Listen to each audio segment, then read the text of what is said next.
Hello, friends and family. Welcome to the Educa DPS podcast. My name is Javier Ibarra, Senior Manager of Media and Public Relations for Denver Public Schools. Today, we have a very special guest. We have Heather Nielsen, who is the Chief Learning and Engagement Officer for the Denver Art Museum. Heather is here to share with us all about the activities the museum has to offer to our DPS students and community members this summer 2023. Heather, welcome to the Educa DPS podcast. How are you today? Oh, I'm great. Thank you for having me. We're excited to have you. My first question for you is, can you tell me a little bit about yourself and tell us more about your role at the Denver Art Museum? So I'm a teacher. I'm an educator. Oh. And that's what I do. I just do it in a museum and not in a school. And I like that. I like that a lot. I've been at the Denver Art Museum for many, many years. And I'm now what's called the Chief Learning and Engagement Officer. So my job is to really think about how can a museum be a place of learning? How can it be a place that welcomes everyone? Mm-hmm. How can it be a place where families come spend time together? And so I have an incredible team of educators and artists who really try to make the museum a wonderful place to visit. As a young student many moons ago, I was always excited to go to the art museum. I love how the building is oddly shaped. Mm-hmm. And so to me, I would always get really excited. And I remember one exhibit which was from Egypt. For some reason that really stood out to me. There was like art from Egypt, and I thought, wow, this is really cool. Yeah, that was actually, it was a few years ago. Yes. And that was really a very popular exhibition. But I think that's what makes museums and art museums really special places, is that you can come and learn about the world. And you can also come and see your own worlds reflected back at you. More about the art museum. I want to know, what are the art exhibits, and we talked about them a little bit, but what are the art exhibitions that museum visitors look forward to or can look forward to this summer? Oh, I am so excited about this summer. So we have an exhibition opening called Desert Rider, Dreaming in Motion. Okay. And that is an exhibition about artists who are inspired and look at lowriders and skateboard culture. Wow. So it's an exhibition that's really celebrating the art of an artistry of skateboards, of lowriders, of indigenous and Latinx artists in particular and communities. Mm-hmm. So we're super excited about that exhibition. And then the other couple, we just opened our galleries of the arts of Africa, the arts of Oceania, and our modern and contemporary galleries. And these are just really, particularly arts of Africa and arts of Oceania, which are the Pacific Islands. Uh-huh. These are just important art forms because of the communities in Denver. I'm really excited that you're here because what you just gave us, I think, is gold, especially for our listeners, because we have an insider who is going to tell us here today about these exhibits, about these exhibitions, and more about the art, but from your lens, right? Kind of give us a preview of it, because I'm already getting pretty excited about the lowrider. Mm-hmm. As a kid, I really enjoyed lowriders, and that it's a subculture. And then it's interesting that you mentioned the skateboarding as well, because I think that is also a subculture for folks. Yeah, and it's interesting, we can think of them as subcultures. I also love to think about that these are art forms that exist in our community. Every day. In every community, right? Yeah. And I think that sometimes people think that if you go to an art museum, you're just going to see the classic paintings, or you're going to see a painting by Monet or a painting by Van Gogh. Mm-hmm. But art museums really need to be places that show the art forms that our communities are doing. And so something like this exhibition, Desert Rider, is really saying these are artistic practices that are vibrant, that are powerful, and let's celebrate them, and let's create conversations around them, and let's bring them into the museum. And when does that exhibition start? When can folks come and check this out? So the exhibition opens on July 9th.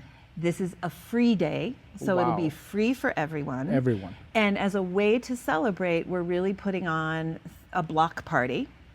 And we've partnered with our friends and community partners to bring a lowrider car show to the Denver Art Museum. So we're calling it a show and shine. Okay. And that will be part of the block party. So we're going to have lowriders, we're going to have food, we're going to have vendors. The museum's going to be open and free for everyone to come celebrate this amazing exhibition. Wow, what an amazing event. I am looking forward to that. But I really want to encourage our families to get out there and check some of these out, which leads me to my next question. What about free for kids? What does that mean, and why is it so important for the museum and its visitors? Yeah, that's partly why I'm just so grateful that you invited me here today, because we really do want to let everybody know, all of our families know, that the museum is free for kids. So any person 18 and under, so teenagers, our littlest kindergartners, everyone 18 and under is free at the museum. And this is every day of the year. And, you know, it's an important way for us to welcome all of our families to the museum and make it affordable, make it accessible. So I hope to see everyone on July 9th, but if that's not a good day, please think about the museum any day of the year. I want to ask more about the summer programs. What about the summer programs and events for kids 18 and under does the museum have? What's available, and how can people sign up? So well, the first thing I will say is always go to our website. Okay. Follow us on Facebook, follow us on Instagram. These are the best ways to find out what's going on at the museum, what exhibitions are coming, what family events and programs are happening. So this summer, I talked about the Desert Rider Block Party on July 9th. Yes. But then later in the summer, as we kind of wind down the summer in September, we actually have we've been doing it for almost 30 years, is our powwow. We Okay. partner with the indigenous communities to bring a powwow to the Denver Art Museum. That's also a free day. There's dancing, there's food, there's vendors. And then also in September, we're doing a skateboard festival to really bring in artists who are skate deck artists and celebrate them. So there's a couple of events that are happening.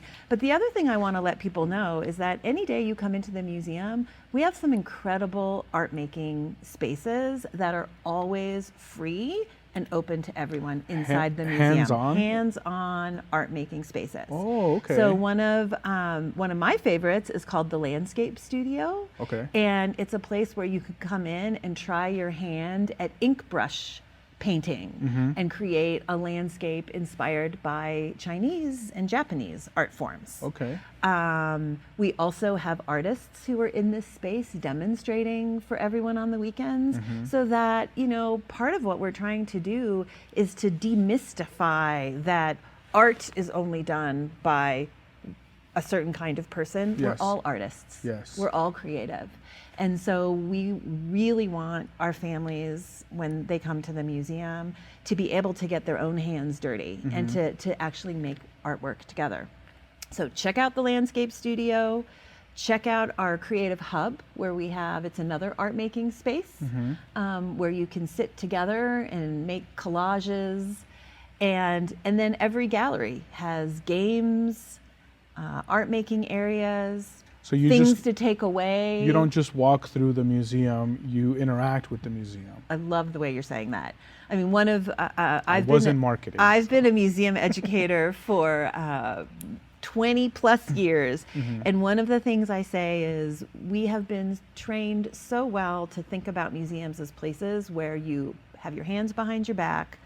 You don't talk. Don't touch. Yeah. You don't touch. But in fact, that is not what we are. We're a Right. place where you can come be inspired. You can come get your hands dirty.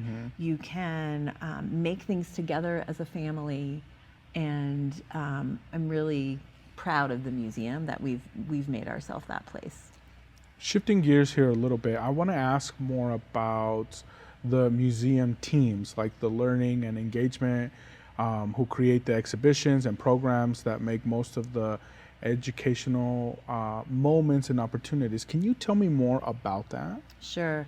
So, as educators in a museum, we do, I would say, very similar to what educators in a classroom do. The first thing we do is we will do research, and we'll understand what the art is about that we're putting on display. And then we'll work with our curators. We'll understand the stories we're trying to tell. And then we'll start to actually think about, well, how do I make a story about Japanese women artists that are mostly unknown to our community? Right. How do we help families, grandparents, teenagers understand those stories? And so we then write labels and wall text that helps tell those stories. Yes. We create areas within the gallery that allow visitors to try their hand at, making a similar piece to what's a calligraphy piece to similar what's on the wall. Yeah. So it's sort of it's a process of thinking about the story you're trying to tell, and then making a participatory, hands-on moment to help visitors understand that story. And that's really important for our students, because to me, I see that as the enrichment piece of education, where students, you can sit a student down and say, hey, this is how art is, this is what you can do with it. But to get their hands moving and understanding, and they're like, oh, this is how the paintbrush works, this is how calligraphy works, like, it's very different, I think is the enrichment part of the learning process. I would 100% agree, and that's that sort of hands-on moment. I would also add that, in this case, I'm talking about this exhibition we have right now about Japanese women artists. My hope too is that students and families start to see that what these women experienced 100 years ago, how do we think about that today, and how does that relate to our own lives? Yeah. Women who were perhaps not given a voice, but their voice became the marks they made on paper. And how does that translate today for a student or a family? And what kind of opportunity for a conversation can we have about that? And I think about Desert Rider with lowriders and skateboards. I mean, there are probably so many of our visitors who come into the museum and see that exhibition probably know more about how those things were made and used, and what they mean about it historically, probably know more than some of the people who work on the inside. Right. And, part of being in a museum is hopefully that artwork that you see also creates an opportunity for a parent to actually let their kid know, I actually had a lowrider once, and this is kind of how it worked for me, or I've been a skateboarder. And, so that's also one of the things we think a lot about is how can this artwork actually be a point of conversation and sharing in the family across generations. It sounds like you are really, and you and your team are really working to curate the art for the audience of our community here in Denver. With Denver Public Schools, we're very diverse, right? We're a very diverse set of, from our students to our faculty and staff. My next question for you is, how is culture and language nuances and differences taken into consideration when you start curating these exhibitions with the work that you're doing at the Denver Art Museum? Yeah, the first thing I want everyone to know is that the Denver Art Museum is fully bilingual Spanish. So Wow. every gallery, every label, every written word on the wall that helps explain the art, Yes. everything is Spanish bilingual. And that is a commitment that we've made to our community, and that's a commitment that when we just opened a year and a half ago, our renovated galleries, that was when we came out with everything being Spanish bilingual. So that's the first thing I will say is that we know that language matters. We want people to be able to also explore the museum and feel welcome and do it in their own language. And so that is why Spanish is everywhere. The other thing that we really work hard to do is that when we have certain and different types of exhibitions, we often do what are called focus groups, which people know about out in the world. We'll do that with families. We'll do that with members for our recent Gallery of African Art. We welcomed in, community members from the different countries in Africa who have recently come to Denver to help us understand how should we tell these stories? What's going to matter?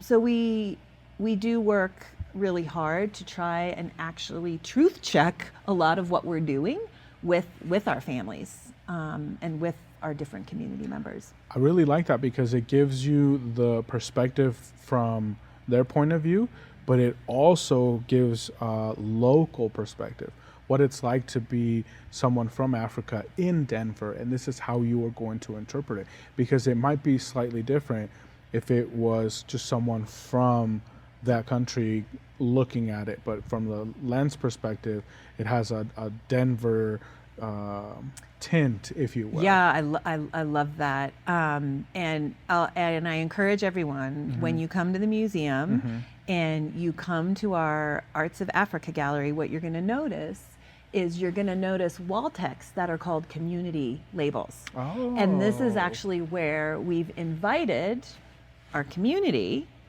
to actually talk about the artwork. And so these are the kinds of things you'll start to see at the museum when you come, that you'll start to see all of these different voices and perspectives intersect with the artwork. That leads me into my next question about your team. What are some of the important factors that for your team that they look at when creating the educational activities and informational moments throughout the museum's exhibitions? Yeah, I mean, the first one is this going to make sense? And that's often Right. why, educators get involved in the process, because we know you can talk about things in one way that doesn't make sense to anybody. It would be like me maybe going to a car mechanic, and I would probably not understand, with the really complicated sort of way in which an expert may talk about it. Sure. We often think about, like, how do we actually talk about the artwork in a way that is going to make sense to people who may not necessarily be experts. So that's really important. And the other thing we think a lot about is what you and I have been talking about, is how can we create hands-on moments so that people can try their own hand and they can engage physically with an artwork. Right. We think about how do we bring different voices in to interpreting. Yes. There is not one way to interpret a work of art, nor do you actually have to have an art history degree to understand art. Right. Art is what you think it is. It's how you feel about it. And so we also think a lot about how do we help visitors have their own opinions about a work of art and tell us, which is also why you see lots of response areas around the museum where families can kind of tell us what they think about a work of art. I want to go back to the Arts of Africa that you mentioned earlier. I know that the museum recently reopened the galleries for Arts of Africa and Arts of, and I'm going to mispronounce this word, Oceania? Perfect. Okay, all right. and modern contemporary art. Can you tell us more about them and what it means for the museum and the visitors? I want to make sure that we give that the spotlight it deserves. Yeah, thank you. You know, I'll take each of them independently. So, you know, Arts of Africa is a really important collection for us and for the community.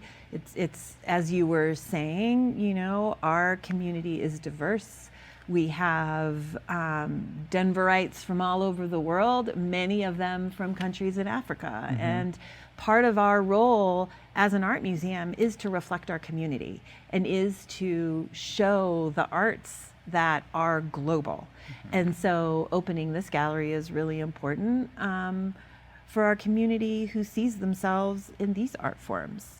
The other thing I'll say is we think a lot about how to put together the historical and traditional art forms with the contemporary art forms. Right. So that you're not looking at people in the past, but you're looking at them in the present and in the future. Sure. So that is one thing that both the Arts of Africa, Arts of Oceania, and our modern and contemporary collections do really well, is that they actually give people an opportunity to have conversations about, you know, contemporary relevant issues, whether it be, you know, immigration, whether it be global warming, whether it be climate change, Hot topics. you know, all of these topics are explored in all three of these galleries. I'm really in amazement right now because all I want to do now is go to the art museum for the rest of the day. Great. And check all of this Then out. I've done my job. Yes, you did.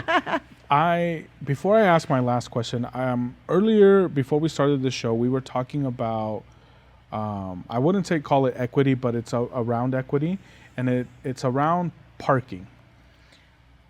Tell me about the parking situation at the museum. Yeah, so we are located downtown. We're located right next to the central branch of the public library and pretty much across the street from History Colorado. So there's a nice community of cultural organizations to visit when you come down. Parking, we do have a parking garage that is right in front of the art museum. Perfect. We do have meters around. Sundays, the meters are free. So that's always a good thing to know. Yes. And then there are some parking lots as well. So those are the three best ways. The other thing I'll say is for those who are bus riders, there is an RTD stop really close to the museum, right on Broadway and 13th. So that's a great way if you like the bus. And then if you bicycle, we've got lots of bicycle racks. So that's yet one other way to visit. So everything short of a helicopter you can accommodate. Yes, no helicopters or boats. I'm glad we talked about this. Oh, boats. Yeah, there's no water. Yeah, there's no water. I'm glad we talked about this because I think one of the barriers for me, and I'm trying to put myself in the shoes of our families, is downtown is a hectic place. Yep. And if I don't have a sure place to park or a sure way to get there, it's probably going to be a barrier for me. So if we can knock those barriers down or provide people with the information on how to do it, I think is really important. And that's the equity piece of what we were talking about before we started the show. Yeah, I appreciate that. We know that coming downtown, you know, it can be, it can also be overwhelming. It can be, where do I park? Where do I eat? You know, all these things are important. And so we do have a lot of information on our website. So we do make sure that we have a kind of how to visit button where we talk about parking, where we talk about if anybody has accessibility needs. Sure. What kind of food or drink is allowed in the museum? Food and drink, what we have, where you can eat, strollers. If you're coming with little people, we do have strollers. If you're coming with people that need a wheelchair, we have wheelchairs. You can provide that. So we really, and you know, we also do special programs if there are families who have neurodiverse needs. So we actually have a program called Sensory Friendly Mornings where we open early It's free, and we welcome in our community members and families who just might need a little bit more sort of peace and quiet Yes. to navigate the museum. So that's also a good thing to just look out for on our website. And can you tell us what that website is? www.denverartmuseum.org. I want to thank you for coming onto the show, but I have one last question. One last one. Is there anything that you'd like to add or mention that we didn't discuss? Because we're very high level, but I want to really give you the opportunity to mention anything that you think is important our families know. I just want to see families at the art museum, so I'm really looking forward to see everyone come down and visit us, check us out on the website. We're free, and I just really look forward to all the kids and grandparents and parents who come down. Well, I want to thank you for joining us here today, because I think this is important for our families that are looking for ways to entertain but also educate their students throughout the summer. And if you could go to the museum for free, that's a huge help, I think, to our families and to our students, which is the goal of what we do here. So thank you again for joining us. Thank you for having me. This concludes our Educa DPS podcast for today. I do want to mention that for more information on the DPS summer programs, you can visit dpsk12.org/summer-programs. I want to ask, huge favor, if you can help us share this content with families, friends, and other community members.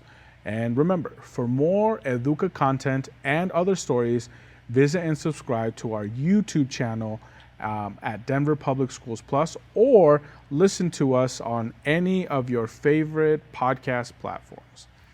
It's important to give credit where credit is due and to the people that make this production happen. So we want to start off by thanking our Executive Director, Will Jones, our Director of External Communications, Scott Pribble, our Director of Internal Communications, Selena Nakamura, our Executive Producer and Videographer of this platform and all the others, Don Pierce, our Multimedia Lead Producer and the host of the Spanish Educa, Beto Gaitan, our Guru of Social Media, Hannah Young, our Bond and Mill Levy Communication Specialist, George Alexander, and our Strategic Communication Specialist, Trey Hill. Our graphic designer of this graphic and all the others, April Spites, and a special shout out to our DPS educators, students, and parents. Big thank you to Dr. Alex Marrero, proud superintendent of Denver Public Schools, for supporting the Educa and all other platforms, and yours truly, Javier Ibarra, Senior Manager of Media and Public Relations, as well as the Educa host in English. Please remember to tell your children more often, and I'm going to ask you to say this with me. I believe in you, and I know you can do it. Until next time.